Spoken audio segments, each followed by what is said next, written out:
Hi, welcome back to my channel. This is just a video really of a roundup of what I've done all year, just so you guys have an idea and also a chance for me to say thank you, especially to people like Steve over at Watch Obsession for allowing me to review many of his watches, Piet who helped me on one of the videos, and to everyone who liked and subscribed or was simply part of the community. Thank you.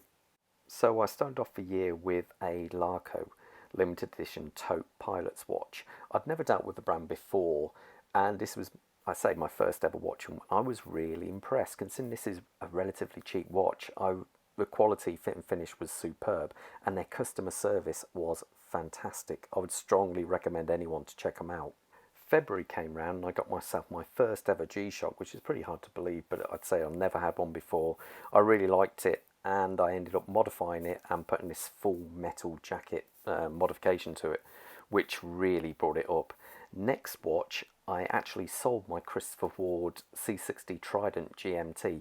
Not that there was anything actually wrong with it, it was another watch had come up, and so I ended up trading it in for this other watch, and I think you'll understand why, as I have got a soft spot for Zin, and this Zin 556 anniversary came up, and the guy was happy to do a trade with some cash, and being a bit of a Zin fan, I couldn't turn it down, so I actually got myself, I say this, and I think it's a lovely little watch, great all-rounder.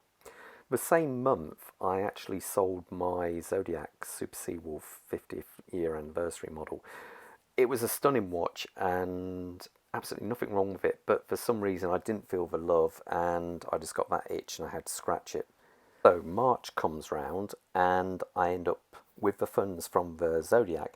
I brought myself this Breitling Colt 41 and really did like the watch, but within a week I noticed it was used. Within a week I noticed the crown was stiff, and so I took it into Breitling to be repaired. Little did I know at the time I wouldn't see it back for another 3.5 months.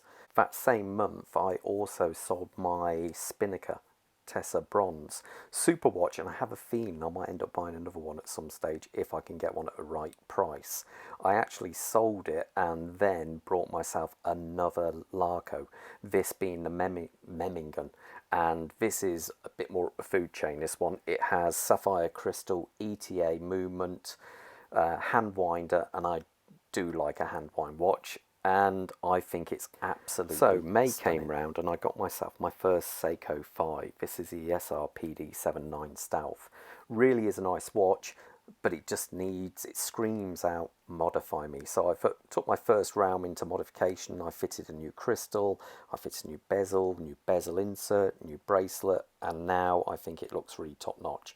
It looks a lot more expensive than what it actually is. June come along and I gave my baby Monster to my eldest son. It was his birthday, and I also got myself an SPB081 Great Blue Hole Special Edition Seiko. This, I would say, is my watch of the year. I think it is Seiko at their absolute best. Not too expensive. I think that this is the best price point, the best Seiko gets for the money. I think the fit and finish is awesome. The movement seems to be top notch. Mine's within a couple of seconds a day. The loom, everything. I can't praise this watch enough. Definitely goes my watch of the year. So July, I ended up trading my G-Shock for this Citizen Bullhead. Bit iconic. It's just an iconic watch really, and it was something completely different. And so, you know, I thought, what the heck, I'll go for it. But I still to this day miss my G-Shock. August, and I make my most expensive watch purchase of the year. This goes to my Seiko Marine Master 300 SLA 023.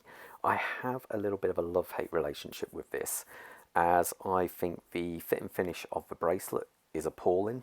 I think the clasp design is so old-fashioned, and there's a few things that I think it's top-heavy, but then I put it on and it reminds me how good it is again. The bezel action is fantastic. The loom is simply the best loom I have on any watch I have. I just wish they could regulate the watch and a few other little bits with it, but it is a really nice watch.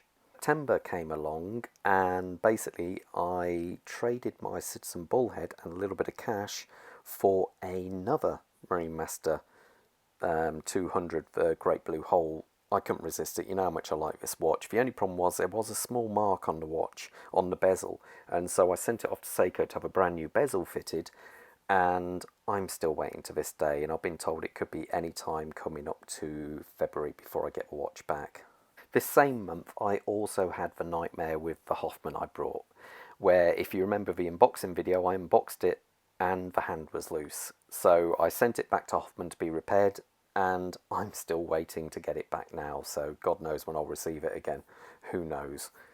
October now, and I find myself simply not wearing my Larko taupe. It's always a Memmingen. I just prefer it. It's more periodically correct, and it's the manual wind, which I like more. So I end up trading it in for this rather nice vintage 1987 Seiko 7C43. Many people think it's an SKX, but it's actually a quartz watch, and it has the crown at the true 4 o'clock position. It has this amazing bezel action as well, whereas a ball bearing pressing against it feels so much nicer, and you don't find many in this condition at all with the box and instructions. It's rather special. And so now we're in December, and after reviewing my friend Steve's Obis Morgan, I simply can't understand how I survived all these many years without owning one myself. So I'm lucky enough to find a C-Star 60, the very model I wanted, up for sale. And I think this watch, for the money, is an absolute bargain. I think it's better than any Seiko at that price point. It comes with a lovely Miyota movement, which beats at 8 beats per second versus a 6 of a Seiko. It's got the sapphire crystal. It's got a ceramic bezel. The finish, helium release valve, fantastic box. Simply fantastic watch at the price point. Well, not just at that price, double the price point, I would say. So that's it. I hope you enjoyed the video, and I will see you for the next review. And thanks again for being part of the community. All the best and take care. Bye.